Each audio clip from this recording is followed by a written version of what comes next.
Maagang nagtungo ang ilang Antipoleño sa mga presinto para bumoto ngayong araw sa special election para sa pwesto ng ikalawang distrito ng Antipolo City sa Kamara. Yan ang sentro ng balita ni RR Tubise. Alas 5 pa lang ng umaga, bumoto na ang mga senior citizens, persons with disabilities at mga buntis sa ilalim ng early voting hours ng special election ngayong araw sa ikalawang distrito ng Antipolo City para sa pwesto ng House of Representatives. Bumoto rin ang ilang persons deprived of liberty o PDL sa pamamagitan ng special voting arrangements.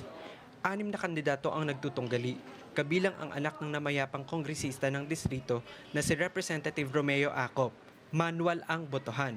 Maaga ring nag-inspeksyon sa mga presinto si COMELEC Chair George Erwin Garcia. Nakakatuwa dahil pag kanina pa lang 4 o'clock ng umaga, meron ng nakatatanda na nakapila doon sa unang eskwelahan na pinuntahan namin. Yung ating mga guru naman, alas 3 ng madaling araw na andyan na.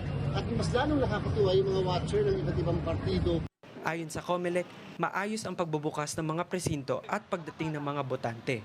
Para sa kanila talaga ito, para maibsa naman yung kanilang nararanasan kalimitan noon na mahabang pila, siksikan, mainit. Ngayon, malamig po ang panahon dito.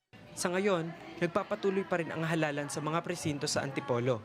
At dahil manual ang botohan at bilangan, inaasahan ng COMELEC na mamayang gabi o bukas ng umaga ay maipoproklama na ang mananalong kandidato.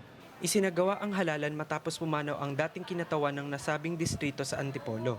Ayon sa batas, kapag nabakante ang isang pwesto sa Kamara, kailangang magdaos ng special election ang COMELEC. RR Tubise para sa Pambansang TV sa Bagong Pilipinas.